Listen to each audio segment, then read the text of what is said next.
Tanah Palestina merupakan wilayah yang menyimpan banyak misteri dan sejarah umat Islam. Di negara ini juga terdapat bangunan suci umat Islam yaitu Baitul Muqaddas atau Masjid Al-Aqsa. Letak masjid ini berada di kota Yerusalem, Palestina, dan dulu juga pernah dijadikan sebagai pusat kiblat pertama umat Islam. Sejarahnya, dahulu wilayah Palestina dikenal dengan nama Kanan, karena dahulu penduduk pertama yang mendiami negeri itu adalah bangsa Kanan yang berasal dari Jazirah Arab. Mereka adalah nenek moyang bangsa Palestina. Awalnya mereka adalah para penyembah berhala, dan mereka menetap di Palestina sekitar tahun 2500 sebelum Masehi. Sebelum bangsa Kanan mendiami Palestina, ternyata ada sebuah peninggalan sejarah yang menunjukkan bahwa di masa lampau manusia sudah ada yang pernah menempati daerah itu. Sisa-sisa peninggalan purbakala itu berupa tulang belulang manusia yang ditemukan di dalam gua-gua Palestina seperti Gua Al-Amira, Irq Al-Ahmar, Al-Wad, Kubaroh, dan lain sebagainya. Kata Palestina sendiri diberikan untuk keturunan Kanan yaitu bangsa Filistin. Negeri Palestina tidak lepas dari kisah-kisah para nabi yang pernah menduduki tanah Palestina. Ada banyak para nabi yang pernah singgah dan menetap di bumi Palestina, di antaranya adalah Nabi Ibrahim alaihissalam yang datang pada sekitar tahun 1900 sebelum Masehi untuk berdakwah kepada kaum Kanan. Kemudian, ada lagi yaitu Nabi Yakub alaihissalam yang menurunkan 12 orang anak. Nah, dari keturunan Nabi Yakub inilah yang dinamakan sebagai Bani Israel, yang dimana nama Israel sendiri adalah sebuah julukan yang merujuk kepada Nabi Yakub alaihissalam. Dari 12 anak itu, ada anak yang bernama Yahuza dan keturunan Yahuza inilah yang menurunkan orang-orang Yahudi. Kemudian ketika masa kekuasaan Raja Firaun, keadaan mulai berubah. Raja Firaun yang terkenal akan kekafiran dan kekejamannya itu juga mengusik orang-orang Bani Israel. Orang-orang Bani Israel pun terpaksa berpindah tempat dari Palestina menuju tanah Mesir. Ketika di Mesir, orang-orang Bani Israel banyak sekali mengalami penindasan dan penyiksaan oleh Firaun. Kemudian, Nabi Musa membawa Bani Israel untuk pindah dan keluar dari Mesir untuk menuju Palestina. Namun setelah itu, kaum Bani Israel banyak yang melakukan kekufuran dan menolak ajaran Nabi Musa alaihissalam. Setelah Nabi Musa wafat, kepemimpinan Nabi untuk Bani Israel dilanjutkan oleh Nabi Yusya bin Nun, lalu Nabi Daud alaihissalam, lalu Nabi Sulaiman alaihissalam. Pada masa kekuasaan Nabi Sulaiman ini, kehidupan rakyat Palestina mengalami kejayaan yang cukup signifikan. Kerajaan megah Nabi Sulaiman sangat terkenal di mana-mana, makhluk-makhluk seperti jin, hewan, dan manusia semua tunduk terhadap Nabi Sulaiman alaihissalam. Namun setelah wafatnya Nabi Sulaiman, kondisi negeri Palestina pecah menjadi dua bagian. Dan kedua bagian itu mendirikan kerajaan yang saling bermusuhan yaitu kerajaan Israel dan kerajaan Yahuda. Namun kemudian kerajaan Israel runtuh, sedangkan kerajaan Yahuda runtuh setelah ditaklukkan oleh orang-orang Babilonia. Kemudian, Palestina diambil alih oleh kerajaan Persia pada tahun 539 sampai 332 sebelum Masehi. Pada saat itulah orang-orang Yahudi mulai diperbolehkan kembali ke tanah Palestina setelah sebelumnya diusir karena melakukan pembangkangan terhadap penguasa sebelumnya.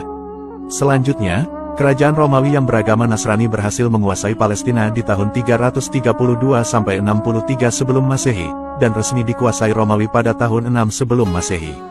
Begitulah beberapa rentetan kekuasaan negeri Palestina dari masa ke masa, hingga kemudian ketika diutusnya Nabi Muhammad dan pada masa kekhalifahan, bendera Islam mulai bangkit untuk mengusir Romawi dan menguasai kembali Palestina, yaitu bumi suci serta negerinya para nabi terdahulu. Pada masa kekhalifahan Sayyidina Umar bin Khattab, ekspansi Islam mulai diperluas ke berbagai negeri di tahun 636 Masehi, salah satunya adalah ke wilayah Palestina. Kemudian, muncullah Perang Ajnadin yaitu peperangan antara tentara Muslim melawan tentara Romawi. Peperangan ini berlangsung cukup lama, dan menelan banyak sekali korban baik dari pihak Muslim maupun Romawi. Kemudian pasukan Muslim yang waktu itu dibawa Panglima Perang Abu Ubaidah dan Khalid bin Walid, akhirnya dapat memukul mundur pasukan Romawi menuju kota Yerusalem. Perang Ajnadin ini sungguh mengerikan dan membuat tentara Romawi ketakutan kocar-kacir. Waktu itu jumlah pasukan Muslim hanya seperempat dari jumlah pasukan Romawi, dengan kekuatan dan semangat jihad yang luar biasa, akhirnya pasukan Muslim dapat memenangkan pertempuran dalam Perang Ajnadin itu. Namun petinggi Romawi yang kala itu dipimpin seorang Nasrani bernama Uskup Agung Sophronius, masih tidak mau menyerah kepada Abu Ubaidah selaku pimpinan tentara Muslim. Uskup Agung kemudian memilih jalur berdamai tanpa pertumpahan darah lagi, karena perang ini sudah berlangsung lama dan memakan banyak korban. Uskup Agung kemudian bersedia menyerahkan kota Yerusalem dengan syarat harus melibatkan petinggi Islam yaitu Khalifah Umar bin Khattab. Kemudian, Khalifah Umar bersedia untuk berangkat ke Yerusalem, Palestina untuk menyelesaikan konflik yang berkepanjangan itu. Beliau berangkat dengan berpenampilan sederhana sesuai dengan ajaran Nabi Muhammad. Kedatangan Khalifah Umar lantas membuat uskup agung dan penduduk Yerusalem yang beragama Kristen dan Yahudi terkagum-kagum. Belum pernah sebelumnya mereka melihat seorang penguasa besar yang penampilannya sederhana seperti rakyat biasa. Bayangkan saja, seorang petinggi dan penguasa yang telah berhasil menaklukkan Persia dan Syria hanya berpenampilan sesederhana itu tanpa memakai simbol kebesarannya. Kemudian, dilakukanlah proses penyerahan kota Al-Quds Yerusalem dari pihak Romawi yaitu Uskup Agung kepada pihak Islam yaitu Khalifah Umar bin Khattab. Proses ini sungguh berjalan dengan damai tanpa menimbulkan pertumpahan darah setetes pun. Persyaratan dan perjanjian disepakati kedua belah pihak, di mana pihak Khalifah Umar harus memberikan jaminan keamanan dan selalu menghormati tradisi ibadah umat Nasrani tanpa paksaan dan penindasan apapun.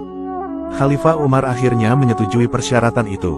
Penaklukan kota Yerusalem waktu itu akhirnya menjadi akhir dari kekuasaan kerajaan Yunani dan Romawi yang telah berabad-abad berkuasa di tanah Palestina.